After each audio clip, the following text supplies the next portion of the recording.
I don't know about you, but I certainly have no complaints about Saturday after a perfect 4-0 sweep. 3-0 here on the video report with the complimentary plays, but the one that counted most. Yesterday, I was in the position to raise the bar once more, and that's exactly what I did.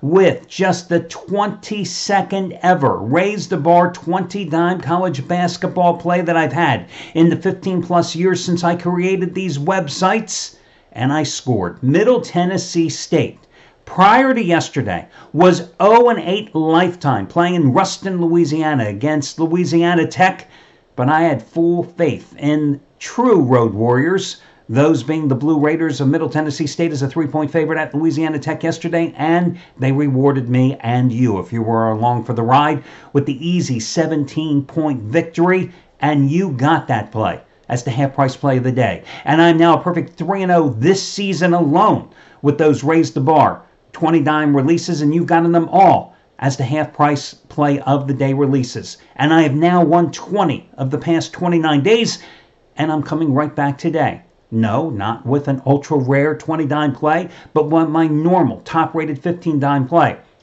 And it's going to be number 11 out of 15. And it's on the Missouri Valley Conference tilt between Loyola of Chicago and Evansville, number 11 out of 15. And you once again get it as the half-price play of the day by using coupon code RAISE, R-A-I-S-E, just like yesterday, a half-price play of the day. Because again, I've never believed that you have to pay big money in order to make big money, and I continue to prove it here with my methodology and the coupons.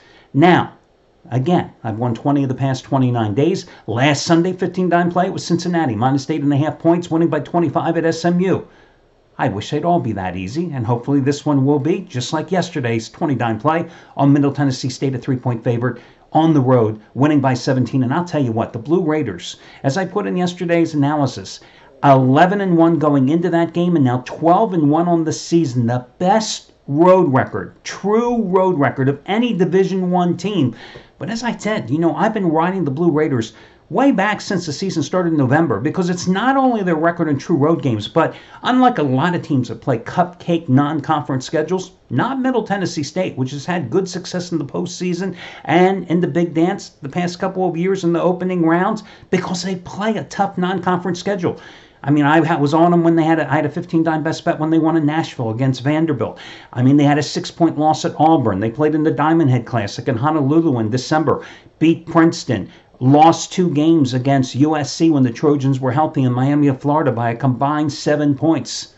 These guys are good. They proved it again yesterday. Now it'll be interesting to see as they sit atop Conference USA standings with 3 straight road games, including the possibility to avenge their only loss this season on the highway and in CUSA action against Marshall here in the closing week and a half of the season. Now, here on the video report, I gave you free winners on Virginia Tech, Louisiana Monroe, and Baylor. 3-0 sweep, and I've now won, let me just double check, Mike. Hey, listen, guys, there's so many records. You think I can remember them all? Yeah, I've won 20 of my last 29 complimentary plays, and I've got another complimentary play coming up for you in just a moment. Little story here. So I told you yesterday in the video report, I loved Virginia Tech. That was my second favorite play yesterday, and if not for Middle Tennessee State, that would have been my best bet. And I like UL Monroe as well. But the scary part is when your best bet, the game that you're on, Middle Tennessee State starting at 7 o'clock, Virginia Tech started at noon. I think the UL Monroe game started at 3. So you have 2 easy wins already in the bank, and your best bet is at night. And then suddenly you have a little bit of buyer's remorse going, wow, I could have been sitting here with a winner already, and now I got to wait all these hours until your best bet finally tips off. Okay, so, by the way, another handicapper here at the site is Trace Adams going for winning day number 8 out of 9 today. Double your wager, 2,000-star winner number 6 out of 7 on Wichita State and Cincinnati. You can get it for over half price off, just like his double your wager winner on Friday night with Penn over Columbia by using coupon code DOUBLE, the word double, today. And props going out to Dom Chambers. He continues to win in the NHL. NHL winner number 15 out of 18 going today. A 3rd straight underdog winner yesterday on Vegas, plus $1.20 on the puck line. Today's winner on Toronto, Detroit. You get it for over half price off by using coupon code DOM. Let's get to your complimentary play today. It's not a great card, to say the least. I'm going to lay the points with the Tulsa Golden Hurricane. It's not that I'm in love with the Tulsa Golden Hurricane, but I just can't muster a lot of enthusiasm for their opponent today, the Bulls of South Florida. Tulsa is coming off a 73-71 win at UConn on Thursday, and let's face it, the Huskies are no good, but listen, Hurricane have won 4 in a row. One of those wins was at South Florida as a 7.5-point road favorite 14 days ago, 63-54. They are 5-1 at home in conference play this season, with the lone loss coming against Wichita State, and they were very competitive in that game. Losing only by 3 as a 12.5-point home dog in that one. South Florida has lost 6 in a row. 13 out of 14 games. They're coming off a 15-point loss at Central Florida on Wednesday. They're 1-6 on the conference road. Again, I just can't get that enthused about South Florida even getting this many points, as they have been bludgeoned repeatedly in American Athletic Conference action this season. I handicapped the Cincinnati-Wichita State game.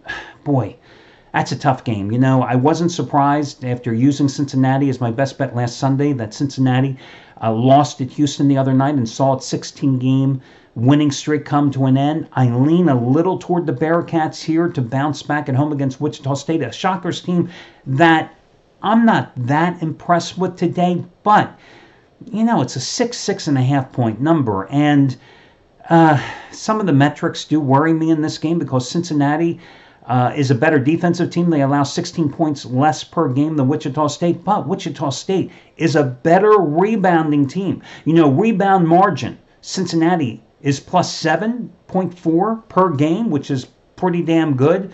Wichita State is like plus, I have the number written here, I think Wichita State is number 2 in the nation of rebound margin at plus 10.7. Cincinnati, number 7 at plus 8.3. So this is a Cincinnati team that's going to meet its match here on the boards. And Wichita State, their guards are going to have probably a 3 to 4 inch height advantage against Cincinnati's backcourt. So, I could see Wichita State keeping this one close. I think it's going to be a high-scoring game, more so than most people expect. So, again, very difficult game to handicap there. A team that I've been riding here of late has been Nebraska, and I just cashed in with a 29 play with the Cornhuskers on Tuesday night against Maryland at home. They were a 2-point favorite in that one. They won that game by 4. They have certainly been on a roll, winning 6 straight, 13 out of 15. They have solidified their hold at number 4 in the Big Ten Conference, and of course finishing in the top 4 in that conference earns you a double bye in the conference tournament. First time they played at home against Illinois, they needed a 3-pointer at the buzzer with like 0.6 seconds left to emerge with a 64-63 win against Illinois. That started an 8-1 roll they are currently on, heading into this game into Champaign today with the lone loss coming by 5 points at Ohio State in that stretch. They won the first meeting despite shooting 5 for 24 with their 3-pointers, despite getting out rebounded 46-29. And since that first meeting, Nebraska has turned their season around by going to a more small ball approach, shall we say. Illinois is coming off a 10-point loss at Indiana on Wednesday. The Illini have lost 4 in a row and 10 of 12. They lost their last 2 home games to Penn State by 22 and Wisconsin by 9. Nebraska's a 1.5 to 2-point favorite here. I'm going to go with the Cornhuskers just because they have been so good to me. They are by far the better team. The Illini, another season of hopes and dreams, have just failed to materialize. They have been such a disappointment. I'm sure their coach is going to be axed here by the end of the season or after the season. So I'll go with Nebraska. Of the 2 picks, however, I do like Tulsa more. That's my story. I'm sticking to it, and I'll talk to you again tomorrow, guys, when we do this one more time. And I wish you well. See you on Monday.